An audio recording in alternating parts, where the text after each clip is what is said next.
Primary TET 2014 OMR case মামলা আগামীকাল তার হাইকোর্টে শুনানি রয়েছে। সিবিআই তদন্তের পর এবার কোন পথে এগোবে চাকরি প্রার্থীদের ভবিষ্যৎ, এই 32,000 চাকরি বাতিল মামলায় এর কী প্রভাব পড়তে চলেছে, বিস্তারিত এই ভিডিওতে আমরা জানব।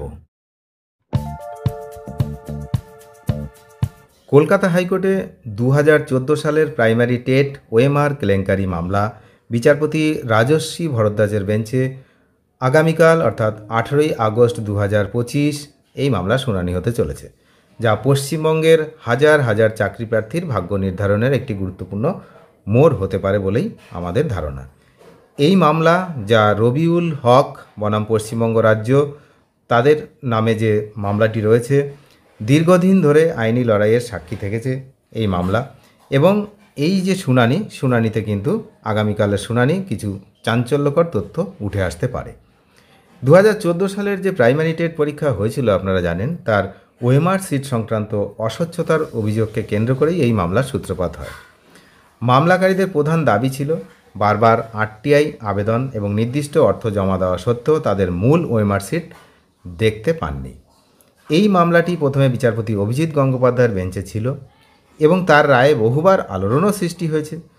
সর্বশেষ এখন কোথায় আছে না, বিচারপতি রাজস্বী ভরদ্বাজের বেঞ্চে 5ই জুলাই 2024 এর শুনানি একবার হয়েছিল এবং বর্তমান আগামী দিনে কিন্তু এর শুনানি রয়েছে, অর্থাৎ 18ই আগস্ট এই মামলাটির শুনানি রয়েছে। এবার এর আগের শুনানির কিছু বিষয় আমরা জেনে নেব। গত শুনানিতে বিচারপতি রাজস্বী ভরদ্বাজ সিবিআইকে কয়েকটি গুরুত্বপূর্ণ নির্দেশ দিয়েছিলেন। সেই নির্দেশগুলোর মধ্যে মূল যে নির্দেশ ছিল, সমস্ত ওএমআর সিট নষ্ট হয়ে যাওয়া এটা, এবং সার্ভার কপি খুঁজে বের করে আদালতে পেশ করতে হবে, আর প্রয়োজনে সফটওয়্যার ও আইটি বিশেষজ্ঞদের সাহায্য নিতে হবে। এনআইসি, উইপ্রো, টিসিএস বা ইনফোসিসের মতো সংস্থার প্রযুক্তিগত সহায়তাও নিতে পারে ওএমআর সিটগুলোর অবস্থান চিহ্নিত করতে। এই নির্দেশগুলিই প্রমাণ করে যে আদালত এই কেলেঙ্কারির গভীরে গিয়ে সত্য উদ্ঘাটন করার চেষ্টা কিন্তু করছেন। তো এই মামলার যে বিষয়, অর্থাৎ মামলাটি প্রাইমারি শিক্ষা পর্ষদের বনাম রবিউল হক, এবং এই মামলা প্রাইমারি শিক্ষা পর্ষদ ডিভিশন বেঞ্চে চ্যালেঞ্জ করায় তার রায় আর শুনানি আপাতত স্থগিত রয়েছে।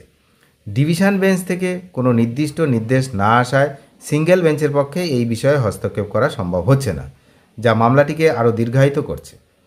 এই আইনি জটিলতার কারণে 1 বছরেরও বেশি সময় ধরে এই মামলা, যে ওএমআর সিট নষ্টর মামলা, কোনো অগ্রগতি হয়নি। তো 32,000 যে চাকরি বাতিল মামলা চলছে, তার উপরে এই মামলার কী প্রভাব পড়তে পারে সেই বিষয়ে আমরা একটু জেনে নেব। আপনারা জানেন, বর্তমানে চলমান হচ্ছে 32,000 প্রাইমারি শিক্ষক বাতিল মামলা, যার শুনানি আবার 21শে আগস্ট রয়েছে। তো আইনজীবীদের মতে 2014 সালের টেট পরীক্ষা এবং 2017 সালের নিয়োগ প্রক্রিয়া দুটি সম্পূর্ণ ভিন্ন বিষয়। এটা কোন আইনজীবীদের মতে না, 32,000 শিক্ষক শিক্ষিকা যারা চাকরি হারিয়েছেন তাদের পক্ষের আইনজীবীদের মতে, বিপরীত পক্ষের আইনজীবীর মতামত কিন্তু নয়। তো তাদের মতে যে 2014 সালের টেট পরীক্ষা এবং 17 সালের নিয়োগ প্রক্রিয়া দুটি ভিন্ন বিষয়। তো চাকরি বাতিল মামলায় ক্ষতিগ্রস্ত শিক্ষকরা এই একই টেট পরীক্ষায় উত্তীর্ণ হয়েছিলেন, তাই তাদের আইনজীবীরা আদালতে সওয়াল করেছেন 2014 সালের টেটের অস্বচ্ছতার দায় 2017 সালের নিয়োগ প্রক্রিয়ার উপর চাপানো উচিত নয়, এটা তাদের আইনজীবীর দাবি। সুতরাং এই ওএমআর মামলার রায় 2014 সালের টেট পরীক্ষায় উত্তীর্ণ 2017 সালের নিয়োগ প্রক্রিয়ায় যে 32,000 চাকরি রয়েছে তাদের যে বাতিলের মামলাকে সরাসরি প্রভাবিত করার সম্ভাবনা কিন্তু কম তাদের মতে। কিন্তু সম্ভাবনা তো রয়েছেই, আপনারা জানেন, যেহেতু একই টেট এবং সেই টেটে পাশ করার পরেই এই চাকরিটা হয়েছিল, সুতরাং সেখানে যদি ওএমআর কেলেঙ্কারির ঘটনা ঘটে থাকে, এবং ঘটেছে তো বটেই, তো তার প্রমাণ যদি সামনে এসে যায় তাহলে কিন্তু এই প্রভাব এই মামলাতেও পড়বে, এমনটাই ওয়াকিবহাল মহল মনে করছে। যতই তাদের আইনজীবীরা জানাক যে ওই পরীক্ষা আর এই যে নিয়োগ তার সঙ্গে কোনো সম্পর্ক নেই, সম্পর্ক তো রয়েছেই, কারণ ওই টেট পরীক্ষায় তো উত্তীর্ণ হয়েছিলেন তারা। যাই হোক, এখন যা হবে সবই তো কোর্টের উপরেই নির্ভর করবে, কারোর কথায় কিছু হবে না, কারোর ব্যক্তিগত মতামতেও কিছু হবে না। যা হবে আদালতে দুই পক্ষের আইনজীবীদের যা আর্গুমেন্ট, যা সওয়াল জবাব, তার উপরে ভিত্তি করে বিচারপতিরা যে রায় দেবেন সেটাই হচ্ছে মেনে নিতে হবে। এখানে পাড়া প্রতিবেশী কী বলল, এ কী বলল, ও কী বলল, এসবের কিন্তু কোনো ভ্যালু নেই। সবাই সব কিছু জানে, কিন্তু জানলেও প্রমাণটাই হচ্ছে আসল বিষয় আদালতের ক্ষেত্রে, এটা কিন্তু মাথায় রাখতে হবে। সেখানে কোনো সিম্পাথি বা অন্য কিছু কাজ করে না। তো যাই হোক, সামগ্রিকভাবে 18 আগস্টের শুনানি পশ্চিমবঙ্গের যে চাকরি প্রার্থীদের উপরে অত্যন্ত গুরুত্বপূর্ণ হতে চলেছে চাকরি প্রার্থীদের জন্য।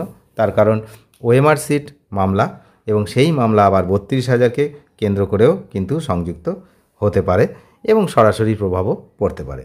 অনেক ধন্যবাদ শেষ পর্যন্ত দেখার জন্য। চ্যানেলে নতুন হলে অবশ্যই চ্যানেলটিকে সাবস্ক্রাইব করে সঙ্গে থাকবেন, নজর রাখবেন আগামীকালের আপডেটের দিকে। Thank you.